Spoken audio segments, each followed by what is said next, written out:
what's up, everybody? I'm Kelly Phillips. And I'm Christian McCarville. And you're watching Rider Sports Report.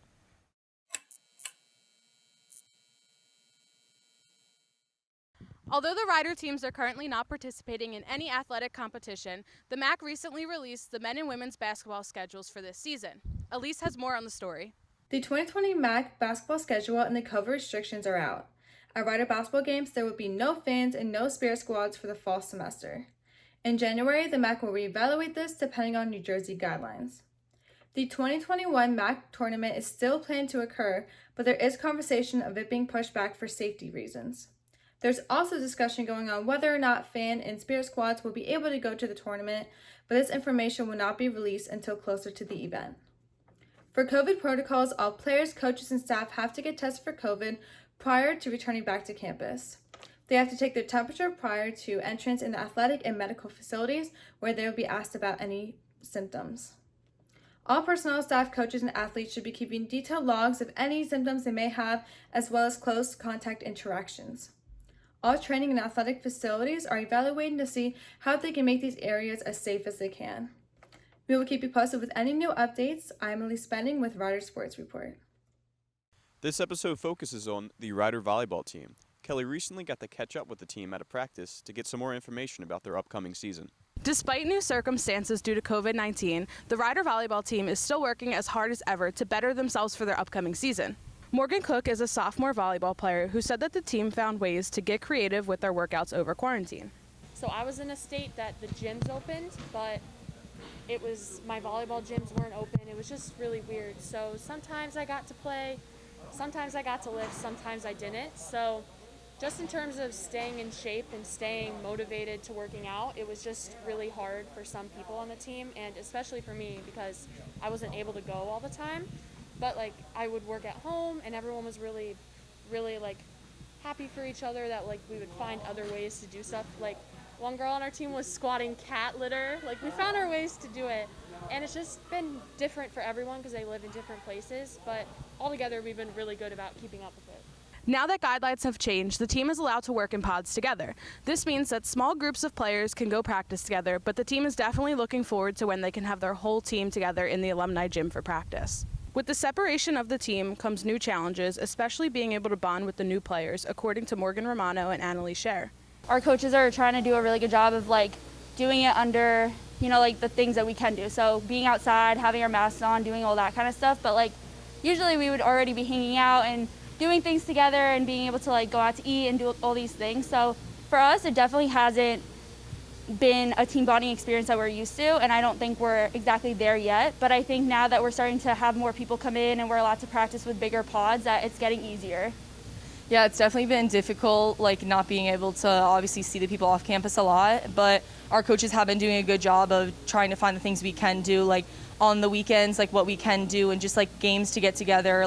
Tomorrow we're actually having a whole team day, so we're looking forward to stuff like that. Yeah. Although this new norm has been tough on the team, Coach Rotundo says the entire team has been working hard to stay positive.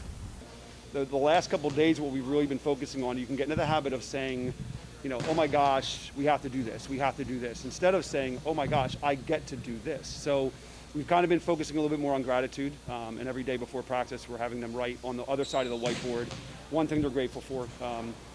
Throughout all this, I think we can all get hung up on the stuff that we're not able to do rather than look at the things that we can do. So that's one way we're staying positive. We've been trying to do a lot of things like leadership, team character building, and stuff like that on Saturdays. So that's been going pretty well. We have a couple things lined up for tomorrow. So just those little interactions and just daily reminders that we're grateful to be able to be here, and let's not forget that. The team's biggest goal is still to make it to the NCAA championships. Our goals are to win the MAC championship and to go to the NCAAs. And in order for that to happen, we all need to be dedicated to the process. So what we're really doing right now, and whether you can see it behind us or not, we always go back to basics the first couple weeks of when we're doing a lot of training. So we don't want technique to be something that costs us points. So right now we're kind of in the kindergarten stage of what we're doing, and then we'll eventually kind of slowly progress into our systems and everything like that. We're a different team. We have a really good amount of athleticism and physicality in the gym with the new freshmen that came in and a transfer, and then the players that returned are hungrier. So The atmosphere feels like we're going to be a little bit more of an aggressive team, a little bit more of a physical team. Although both Morgan Romano and Annalise Scher had successful seasons last year, they made it known that they're not finished yet. There's still more to be done. I think every year is different. Every year we're trying to create new goals for ourselves and new heights. And I think for my position, especially having different hitters, I'm going to take some time to get used to how they work and how they play. So for me, I just want to really bond with those players and be able to know how they work so I can make them successful as well. So I think my goal is just to keep going, to keep kind of reaching those goals that I've had since the beginning and kind of just keep the team motivated and going together. So I think if the team's ready to play, that our goals will come as well. Yeah, obviously, like, I have a lot more that I want to, like, do, like, in my career here, and I want to just be, like, a player that, like, the younger freshmen can look up to right now and see what I did, and, like, they can do it too, and I want to be there and, like, tell them that they can do it, and, like, but I have more to do too, so I want them to know, like, that you can be better. For more information and updates on the Rider volleyball team, visit gobronx.com. Once again, I'm Kelly Phillips with Rider Sports Report. Now we're going to throw it right over to Dylan to get his insight on how the volleyball team is doing this far. What was it like to be at the practice? It was very interesting, to say the least. The players were wearing their masks. They were getting ready, changing their shoes and stuff on the baselines before they could set foot on the court. They were wearing their masks while they were stretching. The only time they were not wearing their masks was when, they were actually doing live volleyball. Even then, sometimes they had their mask on, but at that point they probably just didn't even realize they had them on. It was interesting, to say the least. And it was good to see, all the athletes and all the players, just in one space. Well, not all of them. There's 5 to a group now. So it's very interesting. They're not going at 100% intensity yet. They probably won't be doing that for a while. I saw Morgan Cook just, spiking tennis balls. Spiking tennis balls and, then moving up to actual volleyballs. But it was very interesting to see, how they're, handling all this. They're not in a rush. They're not in a position like the women's basketball team whose season is supposed to be starting, November 25th. The volleyball team has a little more time on their hands. They're not in a rush. Whereas the women's basketball team and the men's basketball team, they're trying to fit a lot of practice into a short amount of time. Yeah. So did the groups increase from the beginning of the year to now? Because I think from the beginning they practiced in 2s, and now you're saying they're in 5. So what was that situation like?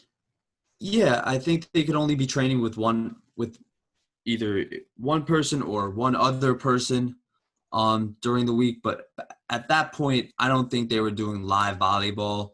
I think they were just doing strength and conditioning maybe. Right now, their teams are up to, I think, 12 hours a week of practicing. But, I'm told that not all of the teams are even using that time because, not everybody's in a rush. Thank you so much for watching our first episode of the semester. We're so excited to bring you some more content. We hope you guys stay safe and stay tuned in. And be sure to follow us at Rider Sports Report on Instagram.